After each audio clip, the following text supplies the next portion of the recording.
नमस्ते मित्रांनो. एक मित्र माझा क्लायंट आला होता. त्यांनी मला हे पत्र दाखवलं आणि सांगितलं की हे रजिस्टर एडी पोस्टाने आले, रजिस्टर पोस्टाने आलेलं आहे आणि याच्यामध्ये मला ते फ्लिपकार्ट कडनं आलेलं आहे असं आत उघडल्यावर दिसलंय. ह्याच्यावर कुठं फ्लिपकार्टचं काही नाव नाही, काही नाही, पण फ्लिपकार्ट कडनं आलंय आणि त्याच्यावर हे कव्हरिंग लेटर आलंय. आणि या कव्हरिंग लेटर मध्ये मला मस्तपैकी 1 लाखाची लॉटरी लागली असं अगोदर सांगितलं, नंतर 11 लाख होत आहेत ह्या लॉटरीमध्ये. तर फार भारी आलंय, बघा ना जरा, म्हणून त्यांनी मला दाखवलं. ऍक्च्युअली हे लेटर जे फ्लिपकार्टचं आलंय त्याच्यामध्ये त्यांनी स्पष्ट शब्दात लिहिलंय की तुम्हाला 1 लाखाची लॉटरी लागलेली आहे आणि त्याचं आम्ही तुम्हाला कुपन देत आहोत. अशा पद्धतीचं त्यांनी कुपन हे दिलेलं आहे. आणि त्यानंतर त्या कुपन बरोबर त्यांनी सांगितलं तुम्हाला एक स्क्रॅच कार्ड पण दिलेलं आहे आणि त्या स्क्रॅच कार्डवर तुम्ही स्क्रॅच करा. स्क्रॅच केल्यानंतर तुम्हाला त्यात जे गिफ्ट मिळेल ते गिफ्ट पण तुमचंच आहे. मग हे स्क्रॅच कार्ड होतं. मग ते स्क्रॅच कार्ड त्यांनी स्क्रॅच केलं आणि त्या स्क्रॅच कार्डवर तर 10 लाख रुपयाचं कुपन आहे. म्हणजे टोटल हे 10 लाख आणि हे 1 लाख, 10 आणि 1 11 लाख मिळणार आहे.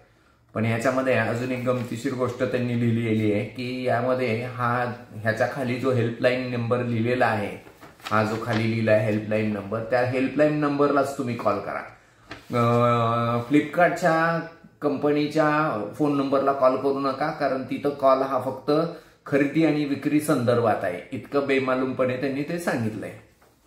काय वाटतं तुम्हाला? यांनी ह्याला फोन केला पाहिजे आणि हे 11 लाख एनकॅश केले पाहिजेत का? मला वाटतं नाही, कारण हे सगळं फ्रॉड आहे.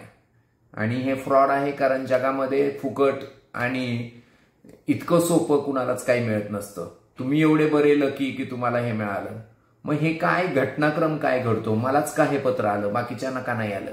रिझन हे की तुम्ही अशा कुठल्या तरी साईट्सवर जात आहात की जिथं तुम्हाला फुकट काहीतरी मिळतंय आणि अशा साईटला तुम्ही तुमचा नाव, नंबर, फोन नंबर हे रजिस्टर करत आहात आणि त्यामुळे तिथनं तो डाटा तुमचा मिळतो आहे अशा फ्रॉड कंपन्यांना.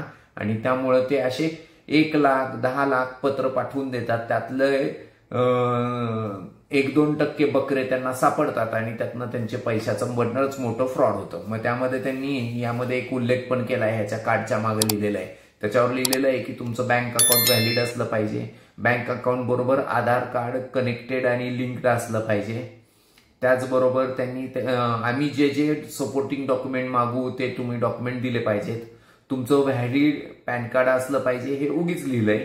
आणि दुसरं लिहिलंय की तुम्हाला गव्हर्नमेंटचे टॅक्सेस पडतील, ते टॅक्सेस पण तुम्हाला भरावे लागतील.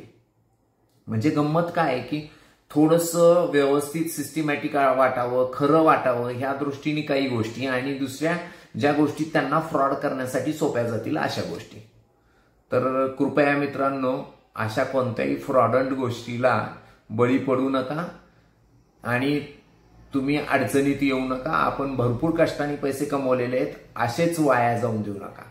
तर योग्य माणसाकडनं, योग्य सल्लागाराकडनं, योग्य फायनान्शियल ऍडवायझरला तुमच्या आयुष्यामध्ये ठेवा की ज्याला तुम्हाला असं वाटलं की बाबा असं काही आलंय तर त्याला तुम्ही दाखवून ते सत्य आहे असत्य आहे हे जाणून घेण्याचा प्रयत्न करा आणि मग पुढच्या स्टेज उचला.